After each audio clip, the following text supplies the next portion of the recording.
Olá, o governo presta contas sobre investimentos na área de saúde, além das ações contra a Covid-19. O secretário Geraldo Rezende falou sobre as demais atuações da secretaria. Essa prestação de contas a cada 4 meses é uma obrigação do Estado perante a Assembleia. A Comissão de Saúde da Assembleia Legislativa promoveu uma audiência pública semipresencial para receber os relatórios de prestação de contas da Secretaria Estadual de Saúde. O encontro foi pautado pelas atividades do segundo quadrimestre de 2020. A comissão é presidida pelo deputado Antônio Vaz e é realizada em obediência à Lei Complementar 141 de 2012, que regula o financiamento mínimo da saúde pública no país. Um relatório do segundo quadrimestre, do que foi realizado pela Secretaria Estadual de Saúde.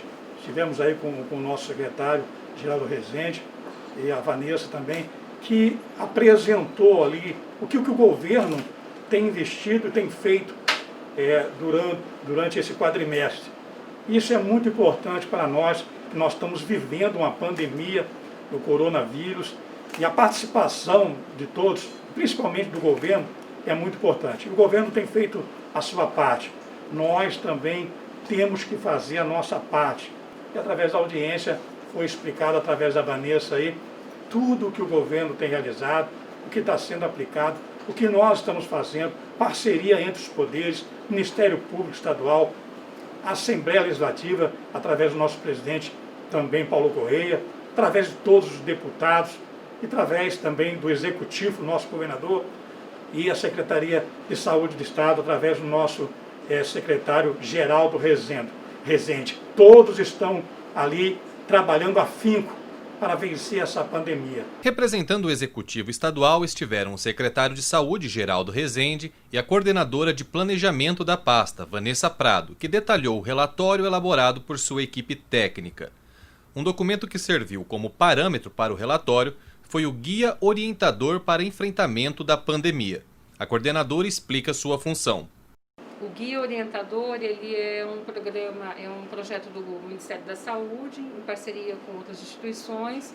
Ele é feito via web com os municípios, com um grupo de técnicos, gestores municipais e de instituições do Estado, onde nós discutimos os protocolos, nós discutimos com a equipe as ações, organizamos a rede, os pontos de atenção, para que nós sejamos capazes de continuar com as ações de enfrentamento à pandemia, atendendo a toda a demanda que surge. O combate ao Covid-19 tem sido a principal frente de atuação dos servidores da saúde no Estado.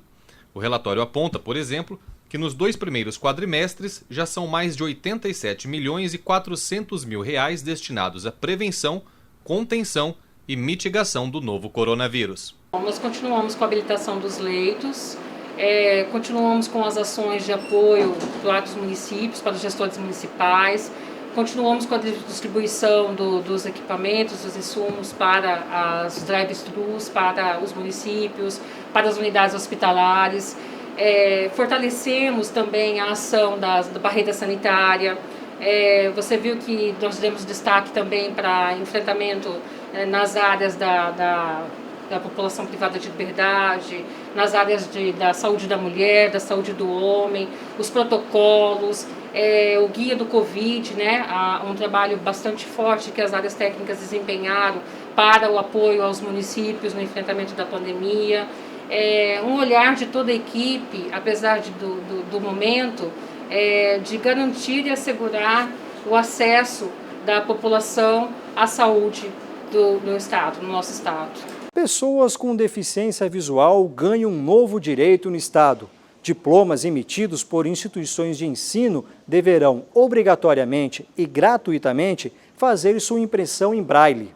Segundo o Instituto Brasileiro de Geografia e Estatística, o IBGE, existem 6,5 milhões de pessoas com deficiência visual no Brasil. Destas 6 milhões possuem baixa visão e 582 mil são cegas.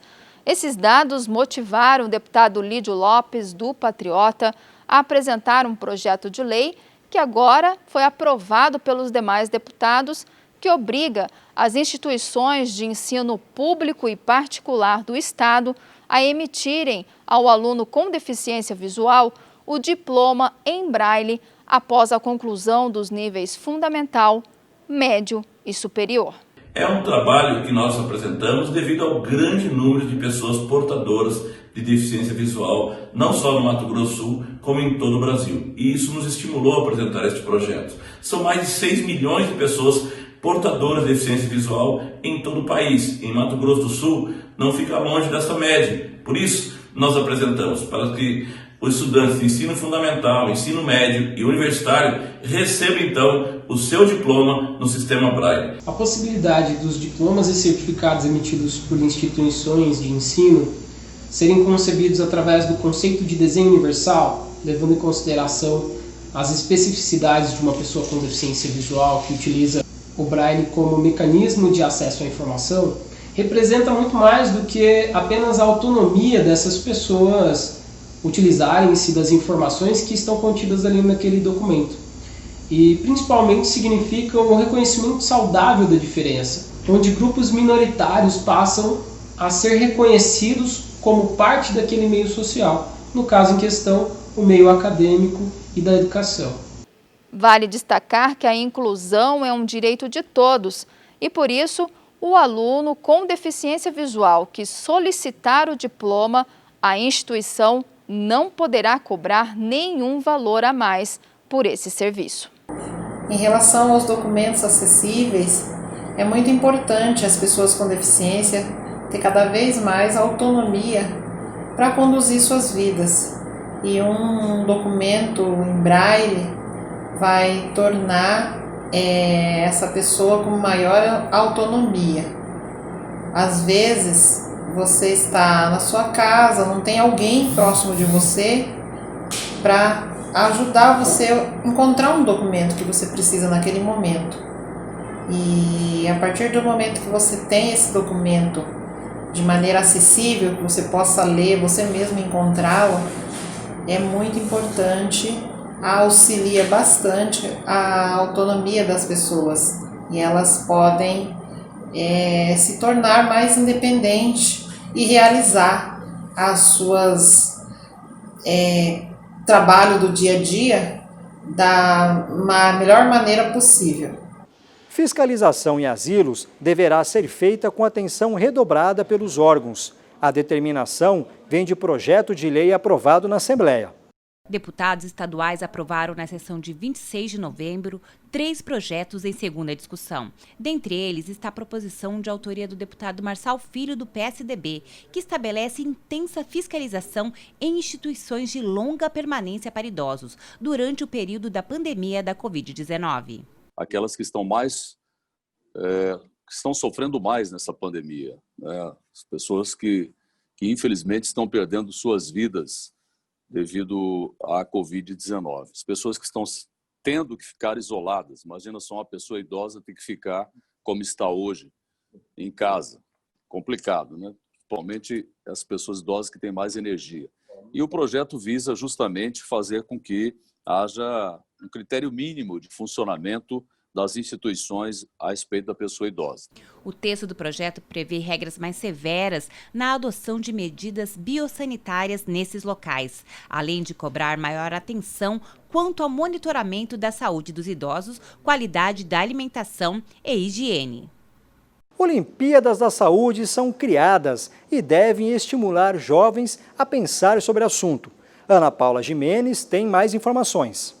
Deputados aprovaram um projeto de lei de autoria do deputado Antônio Vaz, do Republicanos, que institui a Olimpíada Estadual da Saúde em Mato Grosso do Sul. A competição será realizada anualmente e dirigida aos alunos da rede pública estadual, que cursam o ensino médio e o curso técnico profissionalizante. O objetivo da Olimpíada é o incentivo à realização de projetos que contribuam para a melhoria da qualidade das condições de saúde. Os alunos poderão participar das seguintes modalidades: criação de artes, produção de texto, projeto de ciências, produção audiovisual e criação de jogos interativos e educativos. O Jornal Parlamentar vai para um breve intervalo e volta já.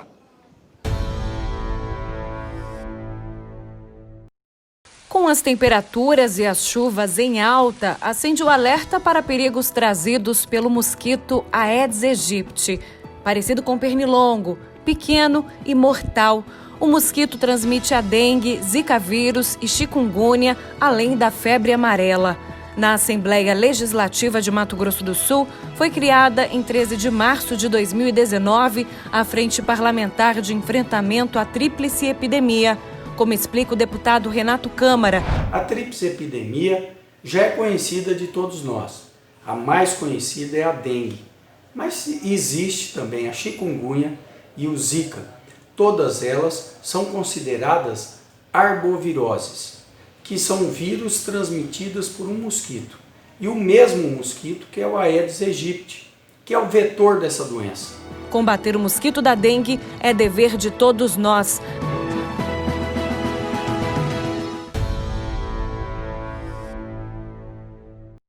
Outro projeto aprovado aqui na Assembleia prevê a criação de um programa de capacitação a profissionais da educação, visando o combate às drogas. Profissionais da educação básica poderão atuar na prevenção às drogas nas unidades escolares. Isso é o que prevê projeto de lei do deputado Antônio Vaz, do Republicanos, aprovado pelos parlamentares na sessão de 24 de novembro. A Polícia Militar, ela faz um trabalho através do PROED muito importante, né? Os professores, sabendo lidar com essa situação, sendo capacitados para isso, vai ajudar muito o nosso Estado, que tem aumentado, né, os usuários.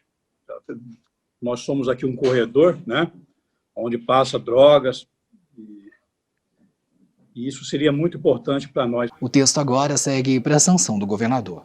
A audiência pública definiu os limites para a exploração da região da Serra da Bodoquena. Com o chamado zoneamento ecológico definido, é possível o desenvolvimento sustentável de áreas protegidas, sempre respeitando a natureza. A estruturação do zoneamento ecológico e econômico da Serra da Bodoquena foi o tema da audiência pública realizada aqui na Assembleia Legislativa nesta terça-feira. O evento, realizado de maneira semipresencial, foi presidido pelo deputado Renato Câmara. O deputado coordena duas frentes parlamentares que atuam diretamente neste assunto, a de desenvolvimento das unidades de conservação ambiental e a de recursos hídricos. Ele avaliou o encontro. Essa audiência pública, ela vem dar resposta a vários questionamentos sobre o ordenamento territorial, principalmente o ordenamento territorial da Serra da Bodoquena, e que engloba o município de Bodoquena, Jardim e também Bonito. E dentro de toda essa discussão, a grande preocupação é que precisamos dar respostas efetivas, técnicas, para o desenvolvimento dessa região, através do desenvolvimento da zona ecológica econômica, que é uma ideia e um projeto que já foi iniciado desde 2009 e agora Campo Grande é o primeiro município do estado e do país a ter essa regulamentação que faz com que o empresário sinta mais segurança e também o produtor rural, porque ele sabe exatamente onde ele pode produzir, o que ele pode produzir, o que ele pode empreender em determinadas regiões. Então esse ordenamento é um instrumento fundamental para o crescimento de um município como um todo, com preservação, com equilíbrio, com sustentabilidade. E a Serra da Bodoquena, por ser um ecossistema vulnerável e que tem as suas peculiaridades, precisa ter uma atenção no sentido de fazer esses estudos locais para avançar. O ZE, que foi implantado em 2009, ele teve a sua primeira aproximação, ou seja, a sua primeira etapa. E a segunda etapa está ainda em elaboração. E a terceira etapa é exatamente ter a participação de todos os municípios. Representando o Executivo Estadual, o secretário de Meio Ambiente, Jaime Verruc, considerou a participação dos pesquisadores e gestores públicos na audiência enriquecedora. Ele pretende dar continuidade às discussões a partir da criação de um grupo de trabalho voltado à elaboração dos zoneamentos no restante do Estado, O secretário ainda ressaltou a importância do zoneamento em trabalhos prévios da pasta. Quando nós fomos definir a área de uso restrito do Pantanal, de acordo com o artigo 10 do Código Florestal, o ZE foi o nosso principal instrumento. Tinha estudos da Embrapa, mas o ZE ele já trazia elementos suficientes para a gente criar a área de uso restrito do Pantanal. Então, foi ele que deu os elementos suficientes e a base legal para que a gente pudesse fazer restrições em termos de desmatamento, atividades na área do Pantanal. Quando nós falamos aqui no sentido do ZE, toda essa zona da Serra da Bodoquena, ela também já estava prevista no ZE. O que, na verdade, eu entendo que está se propondo, né, aqui é exatamente a gente conseguir fazer uma aproximação maior em cima desse território para que a gente possa perceber essa modificação. Porque se nós olharmos lá na primeira aproximação, Renato, é importante. Lá na primeira aproximação, professor Dr. Fábio, se falava muito pouco em agricultura nessa região. Nós olharmos o documento da primeira aproximação. Na segunda, você já teve uma intensificação do processo agropecuário nessa região. Então, essa aproximação ela passa a ser fundamental para conhecer. Se nós olharmos o número de turistas, o número de atividades que nós temos nessa região, elas são quadriplicadas em relação ao primeiro ZE. A mesma coisa a agropecuária e da mesma forma a pecuária. O zoneamento ecológico-econômico é uma criação da Política Nacional do Meio Ambiente na década de 80, mas foi regulamentado em sua atual formatação em 2002 e abrange todo o território nacional. Ele vem lá em 1981, pela 6938, que institui a Política Nacional de Meio Ambiente. Essa política ela tem como instrumento o zoneamento ambiental. Esse zoneamento ambiental ele é regulamentado somente em 2002, pelo decreto 4297, levou 19 anos, mas ele teve um destaque quando nós falamos aí na questão econômica. Então, hoje nós temos não somente um zoneamento ambiental, mas é um zoneamento ecológico e econômico. Um laço colorido a ser incluído no RG emitido pelo governo passará a identificar pessoas com transtorno do espectro autista. Kleber Clajos tem mais informações. Pessoas com transtorno do espectro autista poderão ter uma identificação na carteira de identidade em Mato Grosso do Sul. Essa é a proposta de uma lei aprovada pelos parlamentares em 25 de novembro, de autoria do deputado Marçal Filho, do PSDB. Tem uma importância muito grande para os familiares dos autistas, especialmente as mães que têm muitas dificuldades ao provar essa condição do espectro autista no momento em que tem algum procedimento de viagem, por exemplo, tem que andar com vários papéis, e com essa inserção na carteira de identidade, isso vai facilitar muito a vida dessas famílias. Tal medida deve facilitar a identificação de quem possui transtorno do espectro autista e, assim, facilitar o acesso ao atendimento prioritário. O texto agora segue para a sanção do governador. Deputados lembram de um dia de enfrentamento à violência contra a mulher, em 25 de novembro, citando a recente divulgação de um caso de agressão ocorrido dentro de uma delegacia em Bonito. No Dia Internacional de Combate à Violência contra a Mulher, o presidente da Comissão Permanente de Trabalho, Cidadania e Direitos Humanos, deputado Lídio Lopes, comentou o caso de violência registrado no interior do estado. Quero trazer exatamente o fatídico e emblemático problema que houve no município de Bonito, onde, infelizmente, uma turista, uma cidadã sul-mato-grossense foi violentamente agredida por um policial militar, em que pese todos os argumentos dele, e eu ainda desconheço os fatos, mas nada justifica aquela agressão, aquela violência contra a mulher dentro de uma delegacia, dentro de uma unidade policial do Mato Grosso do Sul. Eu parabenizo o governador Reinaldo Azambuja, comandante da Polícia Militar do Estado do Mato Grosso do Sul, secretário de Segurança Pública, por imediatamente afastá-lo e, obviamente, que será respondido. Por quê? Porque esse cidadão, na verdade, tentou macular todo um trabalho brilhante que faz a Polícia Militar do Sul, e isso acabou indo um vídeo que viralizou em nível nacional e, com isso, obviamente, trouxe uma carga muito negativa para a polícia do nosso estado. Infelizmente, eu, como presidente da Comissão de Direitos Humanos da Assembleia Legislativa e como membro do Conselho Estadual de Direitos Humanos, irei acompanhar, junto com os conselheiros, para e passo essa questão, porque, segundo os dados que a gente tem não é o primeiro problema que ele acarretou no município de Bonito, com turistas, de violência, de agressão. Isso é inadmissível para que um cidadão, uma cidadã sul-mato-grossense sofra retaliações da forma que essa senhora sofreu esse constrangimento dentro de uma unidade policial no município de Bonito. Outro intervalo no Jornal Parlamentar. Fique ligado, nós já voltamos.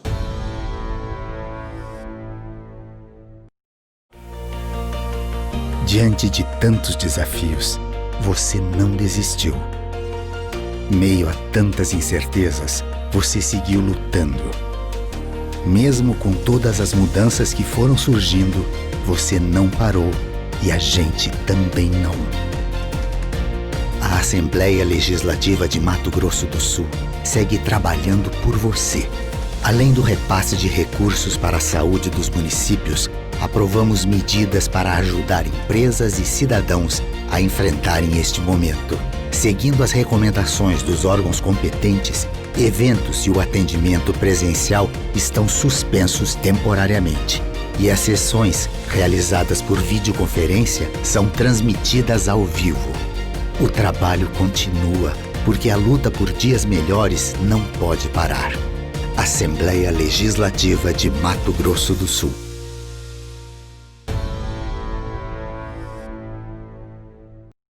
Código para a Proteção de Animais Domésticos e Silvestres tem legalidade aprovada pela CCJR. A Comissão de Constituição, Justiça e Redação emitiu parecer favorável à emenda substitutiva integral ao projeto de lei de autoria do deputado Márcio Fernandes, do MDB, que estabelece normas para a proteção dos animais no Estado. O novo texto atende leis federais, bem como normas do Ministério do Meio Ambiente. A proposta visa defender todos os animais domésticos e silvestres de abusos, maus-tratos e outras condutas cruéis. Diante do contexto ambiental e da iminente fragilidade dos animais, a medida que prevê adequações do Código de Proteção deve dar mais segurança jurídica à legislação. Reunião virtual promovida pela Casa discutiu formas de certificação de sites que tenham informações sobre saúde.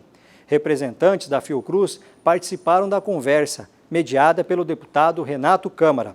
O ponto central do debate era encontrar uma forma de certificar esses sites que divulgam notícias sobre esse tema.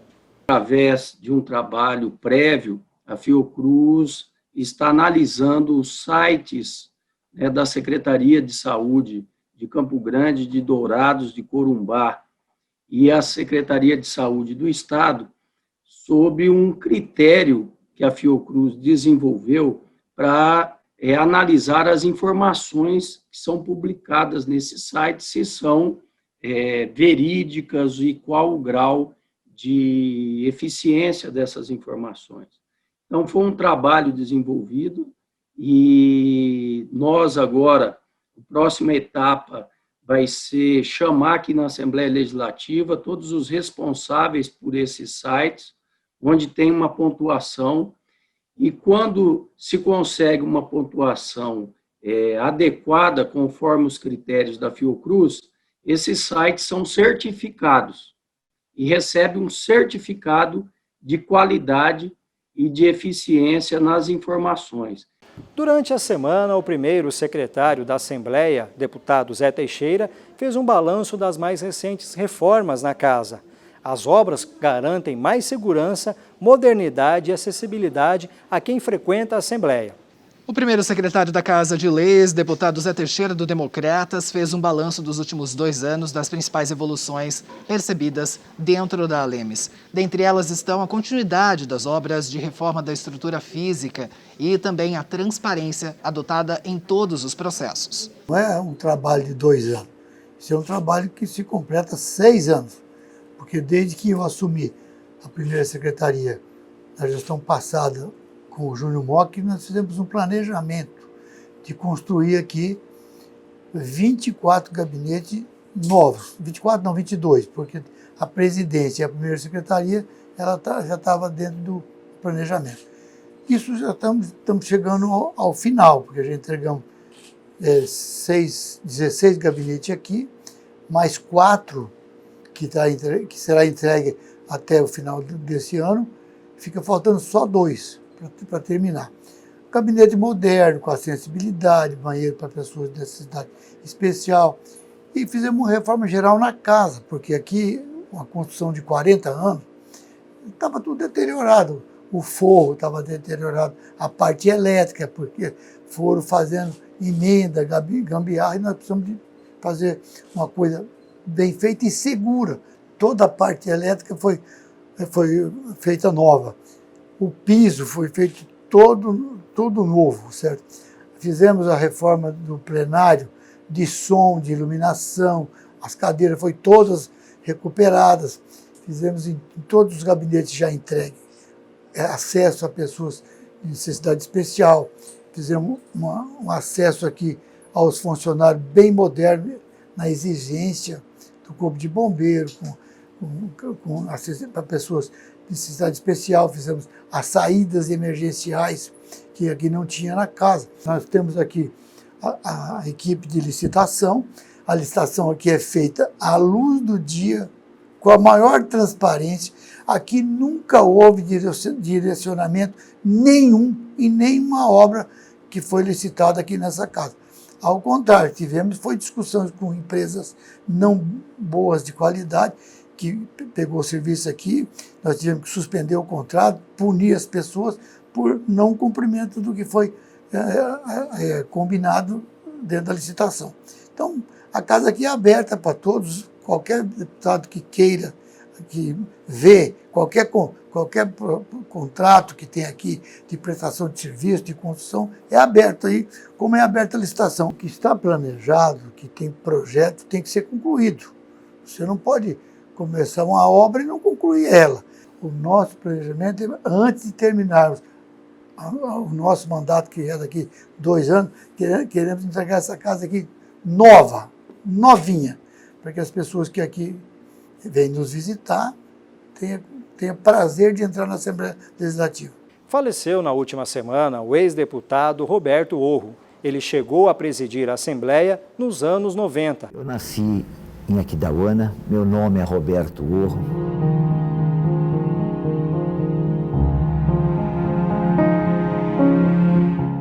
É com profundo pesar que a Assembleia Legislativa de Mato Grosso do Sul comunica o falecimento do ex-presidente da Casa de Leis, Dr. Roberto Orro, aos 83 anos de idade.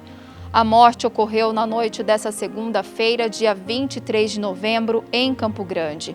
Ele lutava há alguns anos contra diversos problemas de saúde e faleceu por hipertensão intracraniana. Em 1986, foi eleito suplente de senador e assumiu a Secretaria de Justiça do Estado. Teve a sua trajetória marcada pela defesa dos direitos humanos e pela luta em favor da anistia e da redemocratização do país. Naquele tempo, em 64, houve o golpe militar que implantou a ditadura no país e foi um momento difícil, não só para mim, mas para todas as pessoas que amavam a democracia, que lutavam pela democracia, que queriam viver na democracia. Nós sofríamos as mais duras consequências por causa dessa luta, desse movimento em favor da redemocratização do país. Até na profissão, na advocacia, nós sofríamos as consequências desse regime militar, mas lutamos. E valeu a pena esse sacrifício e essa luta que os brasileiros conquistaram, essa oportunidade de eleger o seu próprio governador, eleger o seu presidente da República, eleger o seu prefeito da capital, o seu governador do estado e os prefeitos dos nossos municípios, que essa é a forma da democracia.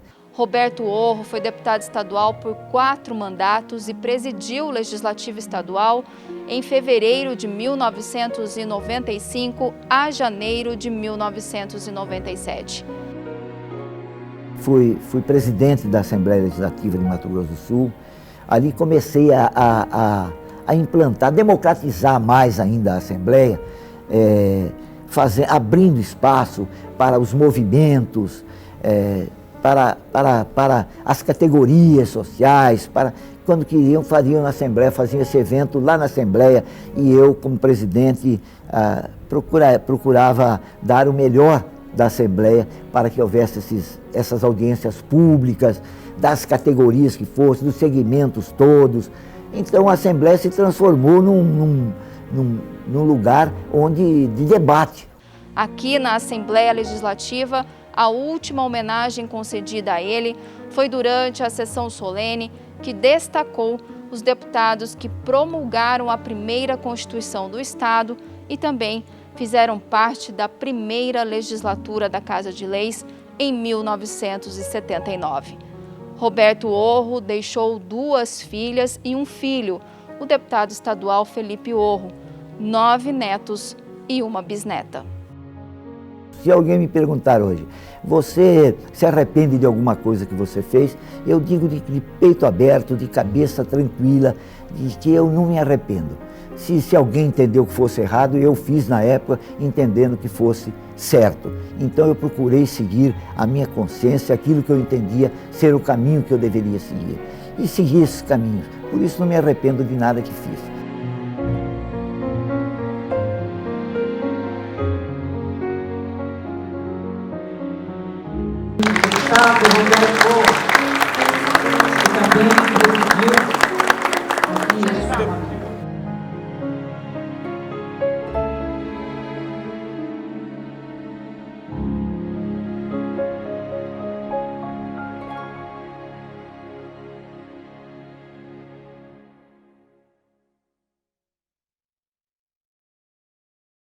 O Jornal Parlamentar fica por aqui. Essas e outras reportagens você confere no YouTube da Casa de Leis. Basta pesquisar por Assembleia Legislativa de Mato Grosso do Sul. Até mais!